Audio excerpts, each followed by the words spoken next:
What's going on, everybody? Joshua Koch here with Vype Media, all along with Matt Malatesta, our Chief Content Officer. We are joined by some very special guests as we are going to talk The Last Dance, which premiered on ESPN on Sunday night. They showed episodes 1 and 2. And, of course, if you don't know what The Last Dance is, just turn this off and walk away. If you don't know, this is the documentary that ESPN has released to follow the 97-98 Bulls. Jordan, Pippen, the whole crew. They released episodes 1 and 2 last night. We're joined by Dickinson head coach Jason Wilson, who helped lead his team to the state tournament this past year. Also, Maurice Elrod and Marland Lowe, who are big in the AAU circuit in the Houston area. And I know everybody on this call watched The Last Dance last night. Let's just go around first. Coach Wilson, your initial thoughts on The Last Dance. Just brought a lot of memories back, and not only, basketball memories, just memories just in life itself, you know what I mean? Just in that time and place, being in high school and the Rockets and just, going out mimicking, playing ball, mimicking, the series, with Jordan and Utah and just all the different things. It just a lot of things came back in my memory. I got a brother that passed 2 years ago, and so just being in the living room with him, during those times, just a lot of memories a lot of fun memories came about during that time, watching that, and just learning a lot about the behind the scenes. You know what I mean? I guess for you, Marlon, your initial thoughts on it. Same as Jesse just said the same thing. A lot of memories. Thought about a lot of concepts, and like he said, behind the scene things that go on, things that apply still to this day that people really don't recognize what goes on with behind the scenes, and just think that it's just basketball, this players playing, and you get a chance to see that, and you recognize that the business of basketball is very real. Mm-hmm. Yes. I guess for you, Maurice, and then I'll throw it over to Matt after that. Yeah, for me, man, a lot of memories. One, I'm from Chicago, so Wow. Born and raised, man, and that era for me and people in Chicago at that time was just crazy. Again, even in '97, I'm a senior in high school, so I didn't know a lot about the business of basketball. I'm just a player myself. So to be able to go back and kind of see, what was taking place, you think you saw all the old footage before, NBA, archives, but they put up some stuff I'd never seen, right? And I'm like, oh, my God, I had never seen that before. So like Jay and Lo just said, man, a lot of memories. I had the whole family around watching it too. And I was one of those people, I'm sure like a lot of us, because this documentary was supposed to come out in 2021. Mm-hmm. I remember when they first announced it, like last year. Wow. And then it got pushed to June. And then with COVID-19, I was one of them people that was hitting ESPN in the DM like, yo, can y'all release this soon? Because we want to see it. And luckily it happened, you know what I'm saying? So I was glad to kind of see it because, we just need some basketball right now. Well, what struck me, and having grown up in that same time also, is, and I want y'all to think about who that you've coached or been around that has had anywhere close to that dog mentality that Michael Jordan had. He was so wildly competitive virtually at everything that he did. He wanted to beat you in Scrabble, or it could be whatever, but from your walks of life, who could you, and you can't compare it to Michael Jordan, but who had that type of mentality that y'all have seen be on your team or been an opponent or just having watched, from afar? We'll start with Coach, having that type, being day to day with kids like that. Have you seen anybody like that on your team or an opponent? Well, I'd be remiss to not give the floor to Marland Lowe just because he's been fortunate enough to be able to coach, NBA players and stuff like that. So I will go him first, and then I'll follow back. All right. I think it's only appropriate for it. Go ahead, Coach. I would honestly say that the mindset that people can actually see on a day-to-day basis right now, that someone that I could honestly say had a mindset of competing, was Daniel House. Daniel House with the Houston Rockets had a mindset of competing hard, not being outdone. He worked hard in practice. He went out and competed in the games. He guarded the best players on the opposing team. He wasn't afraid to go to that basket to get hit. He got down. If he got knocked down, he got up, and he was a very good teammate. And he challenged himself and others around him, and had quite a few guys that are pros. But when you start talking about a mindset that was similar to what they were showing in The Last Dance, it would definitely be Daniel House. Mm-hmm. For me, just, you think about Michael Jordan, and you just think about that generation of basketball.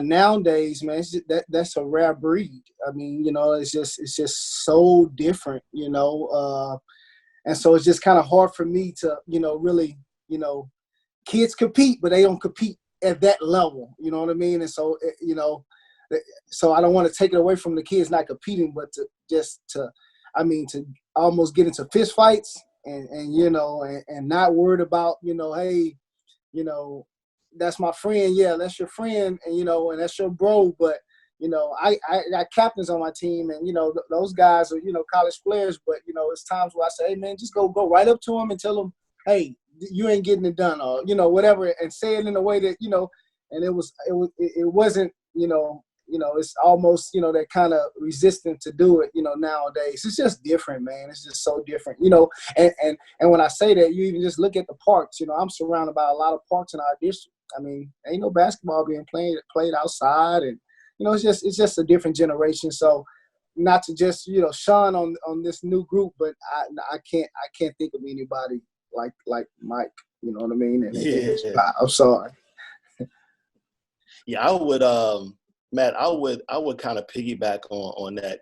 And granted, I'm not a coach, but I have been around a lot of players. So I saw Daniel House firsthand during this Texas Pro run. I'm going to really go in a different direction. So for me, not necessarily the competitive nature, but really just the love of the game. Because to Coach's point, nowadays, and again, there's no knock to it, but it's more lifestyle driven. You rarely find kids that actually just love basketball. I love basketball. I would play all day if I could. I'm older now, so I ain't got, my skills are a little diminished. But I will say two players that I saw that I felt really, really had the love and the passion for the game, and at a very young age, was Severe Wheeler. I mean, I remember, man, that little dude would do. It didn't matter who he's playing up against. It could be your mom. It could be his mom. It didn't matter who it was. That dude was going to strap up. So I've always felt that he had the love, just a love for the game and love for competing. And then I've been around LJ Cryer too. When he was in middle school. And one thing about L, even though he's kind of a shy, kind of quiet type of kid, back then, he always, and I mean always, had a basketball in his hand when I would see him. This 3rd, 4th, 5th, 6th grade, he always had a ball.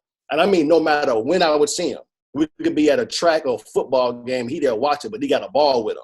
So I would just, not necessarily that nobody is Jordan, so I'm not going to say that at all, but just from a sheer love of the game, I would call those two guys out. Mm-hmm. Yeah. That's a good direction to go. Yes, sir. Yeah, just that. Love, because it's. Mm-hmm. I think the generation has just too much going on. For us, like you mentioned, Coach, and Lowe, you test the same. We play ball at the park. We hooping all day, every day. Nobody play at the park no more. You got a lot of trainers. It's just different. You know what I mean? And it's no knock on it, but it is just different. The way in which we were raised and we grew up. Yes. What has surprised y'all the most? What's your biggest takeaway, or what's kind of the most surprising thing that caught you off guard? Man, the Scottie Pippen piece, and I know it's only 1 and 2, but man, that Scottie Pippen piece how underpaid he was and where he came from. His journey was so interesting to me, and I could see where you would hold a grudge when you were just not getting paid and you're the second best player in the world, possibly. What was your biggest take or biggest surprise from what you saw?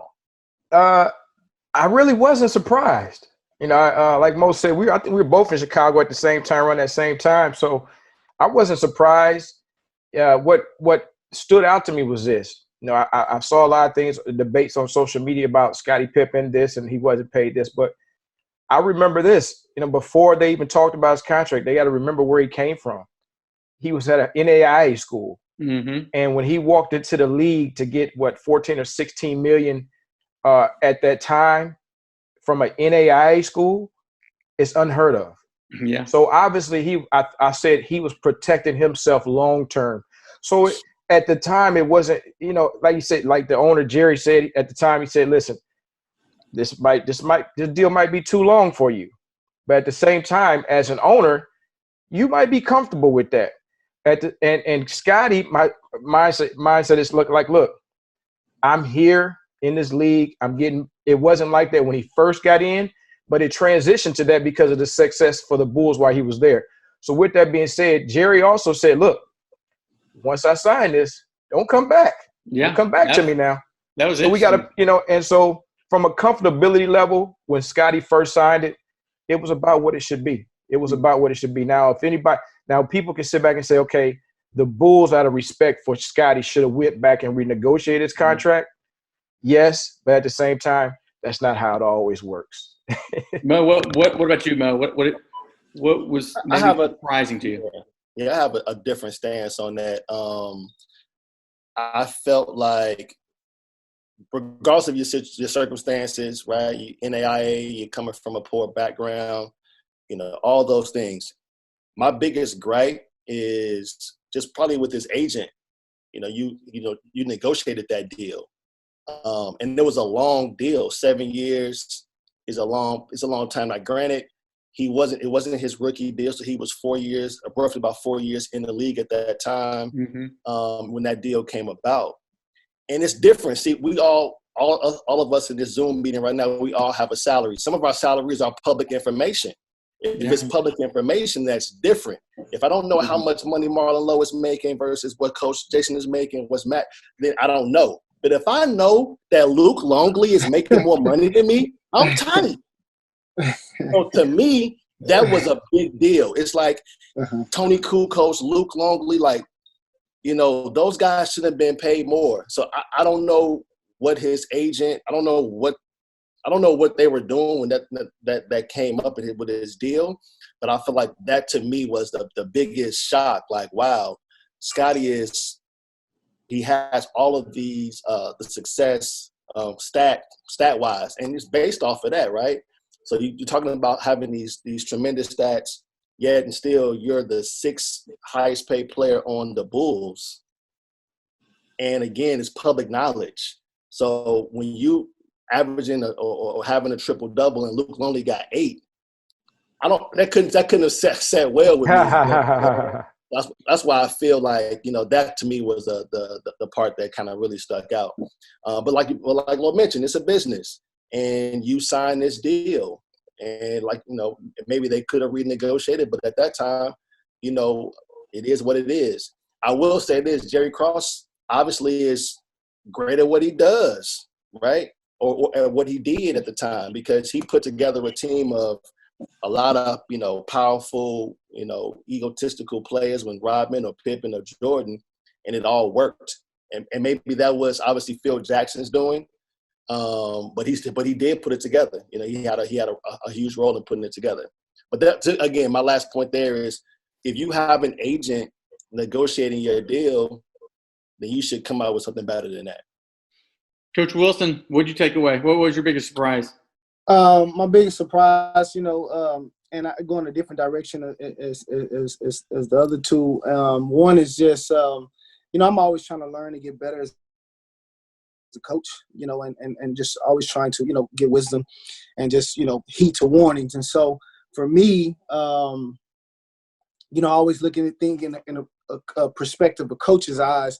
And so Jerry Krause was the biggest surprise to me. And he did a great job. It's just, at the end of the day, when he kind of made the comment, and it was taken out of context when he made the comment about organizations win ball games and stuff like that. I think at the end of the day, because even the personal experience for me this year, it wasn't no secret. I had 2 Division I players on my team, and the respect level for me, in the outside circle may say, man, it's easy to coach those guys or whatever, and I could get insecure within myself and try to take the show or try to say, no, it's me.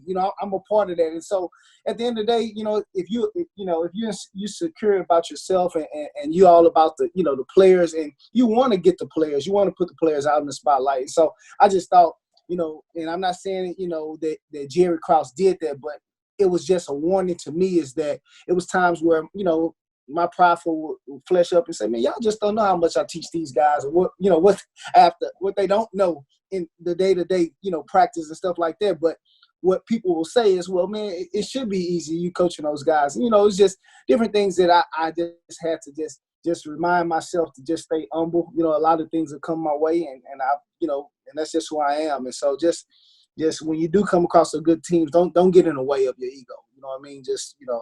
And so that's what I got out of the whole deal. I think another thing that we might be missing as well is the fact that sometimes back then, now we're looking at so many of the 4-year deals because that's what they are now. But back then, 5, 6, 7-year deals were prevalent. So around that time, we got to remember, that's kind of what he was looking was following that precedent at the time, because that's just kind of what it was. They was looking at long-term stability. Mm-hmm. Yeah. And I think the one thing too for me that I noticed about Jordan was he didn't really like the business side of it in the early going. That's true. It was towards the end of the second episode when he got hurt, and they were like, "Okay, you're only going to play 7 minutes. You're only going to play 7 minutes." Essentially they were trying to tank. They were trying to tank to miss the playoffs and get a better pick. And then they ended up not, because that one hit the shot. But then later on in the 90s, they were talking about after the 96 championship, okay, this will be it. We're going to rebuild this. We're going to rebuild around Jordan. I thought it was interesting that he didn't really like the business side. It was more like basketball for him. It was just, this is how we're going to have to play. I guess my next question for you guys is, you guys are around the youth of today. For them watching this, I know it's just the first 2 episodes, but the thing I took away was that Jordan, his parents put him in sports at a young age to learn about life. That's what he said. He said his parents didn't put him in sports to become an NBA player. They didn't put him in sports to become an MLB player. He wanted to learn about life. What are your thoughts on that part? And then just, him kind of coming back from his sophomore year or freshman year, getting cut and working his way back to the team. I mean, just what are the lessons to the young kids today from that? Just dealing, that's a big piece and part of me and our program, and what we're trying to instill into our kids is just, taking sports and just, relaying it to life. Because at the end of the day, you want to produce responsible citizens, you know what I mean, and young men. And it's day to day, I have those conversations with them that you're going to be somebody's father, or a youth leader or a youth coach or something like that. And what we got to understand is that sports, you can learn a lot of principles out of sports. And so that was big. And I just think that if, not saying that parents don't, but sometimes parents and get into sports or put their kids into sports for the wrong reasons, thinking for a dream to come about, and sometimes it doesn't come about. How about just making them be a better person, you know what I mean, and being able to work through adversity and different things like that. So I thought there was much respect to that he didn't say anything about any accolades or anything. It was just about becoming a better person. I think that's just that time, you know what I'm saying, like that's true, where your dreams of being a professional athlete probably wasn't as prevalent. You got to always think about like what was going on around you, right? And you don't have social media, no internet. Probably got 3 or 4 channels on the TV. your exposure is just different. So for them, just playing. And I think that's kind of the way, I grew up. I wanted to play in the NBA for sure. But I really just love basketball. And I think the coach's point, everybody's not going to make it to the NBA. We all are going to have to be productive citizens in this world. And the best way to do it is a lot of life lessons. I think some of your best players, are the ones that kind of go through adversities when they're young, being the sixth man or the last down the bench to being, a starter to being a man. You kind of have so many different levels to pull from because you've experienced so many things. Sometimes you see players that have never experienced those types of adversities and they tend to struggle, right? One of my favorite players of all time is Allen Iverson. Iverson just couldn't fathom coming off the bench. He just couldn't. And he probably ended up turning down millions of dollars at the end just because he just couldn't see himself in that regard, right? But not to derail the conversation here, but I just think, you need to go through adversities in life just to kind of figure out, who you are as a person. And I think that's important. Yeah. For myself, going back on that last Scottie Pippen part with the contracts is, I remember in '93, Chris Webber signed a 15-year, $74 million contract. Today, they would be laughing at him. Then when he signed $117 million, it was for 10 years or something like that. So time at the times. But far as his parents putting him in multiple sports, trying to get him, I think, a lot of that had to do with they didn't know who or what he was going to be at the time.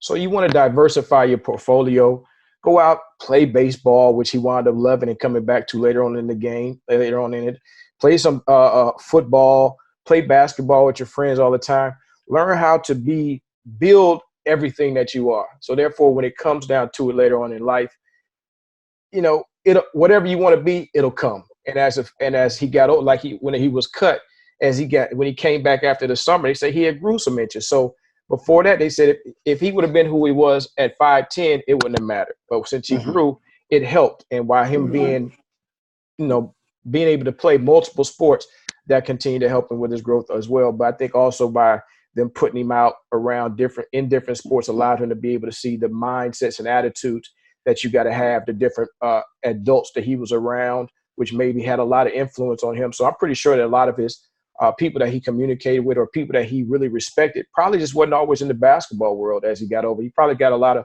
love and attention and good feedback from other people in other sports as well. Yeah, it seemed like he had a really cool family, really good family, but they were tough. You could tell. All right, so last question. We're going to go Mount Rushmore, left to right. The right being the best player of all time. So if it's me, I'm saying Kareem, Magic, LeBron, Jordan. Who would like to follow that? Oh man, I'm gonna go with some retirees right now. That's just how I feel, and then we'll have to chisel in their face or chisel off somebody else's later. But I would go with Kareem, Jordan. Man, it's tough. I almost had 5, but I would go Kareem, Jordan, Magic, and Bird, and then off on the side, hiding in the cut, is my best point guard, favorite point guard all the time, Isaiah Thomas. All right, Jay, Coach, who's yours? I would go Mike, Kobe, Magic, and Bird, and Elijah one for me. Those were my. That was around my area. That was around my area. Bad man. It's hard for me to say. I know Kareem got stats. I was a young puppy. I don't remember watching. I mean, I don't remember Kareem. You know, my mom always tell me about those guys. I don't have any vivid memories that I saw with my own 2 eyes. And one thing about my house, I'm gonna tell you, I tell my kids all the time, I seen this with my own 2 eyes, not on NBA Hardwood Classic. Like, I watch these. So I would probably go with, oh man, I would go Bird, Magic, Kobe, and then Jordan. That would be my right to left or left to right. But Jordan definitely is the greatest of all time. Like, you said it. Okay, I was going to ask you because you said and then Jordan, as if Jordan was behind those other 3. Okay, Jordan ain't behind anybody, man. And so I got my would, gold chain on like it's 88 in the So I went the wrong way. I went the wrong way too because Jordan is my best. So I went the wrong way. Yeah, man, Jordan. Jordan's my best for sure. I think for me, because I'm in that kind of mixed generation between the old generation and the new generation. For me, my 4, it's kind of too current and too old. I go Tim Duncan, Kobe, Hakeem, and Jordan. That'd be my 4. Jordan being my 3. Talk to me, Matt. What's up, Matt? Talk Matt, to me. you okay? Magic Johnson is so awesome. You know He what? was my favorite player for like a decade.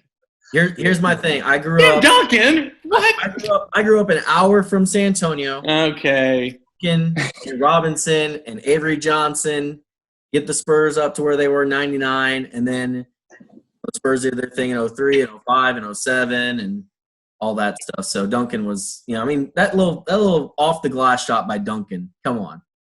All the greatest power forwards of all time, if not oh, the greatest. Man. Okay. There we go. I would have said Karl Malone before him.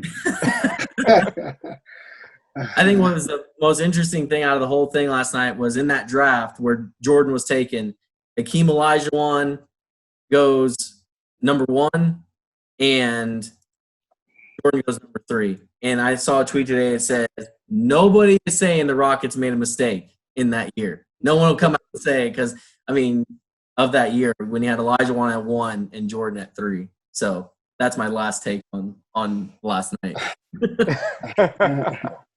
I get that. Yeah. I get that. Yeah. Hey, that was I'm looking forward to the rest because speaking of Portland, I'm pretty sure Jordan has some things to say about that.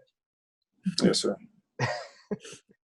All right. Well, everybody will be anticipatingly waiting until next Sunday when the next 2 episodes and then 2 more after that and 2 more after that, and then we'll go all back and rewatch it again over. Right. Yeah.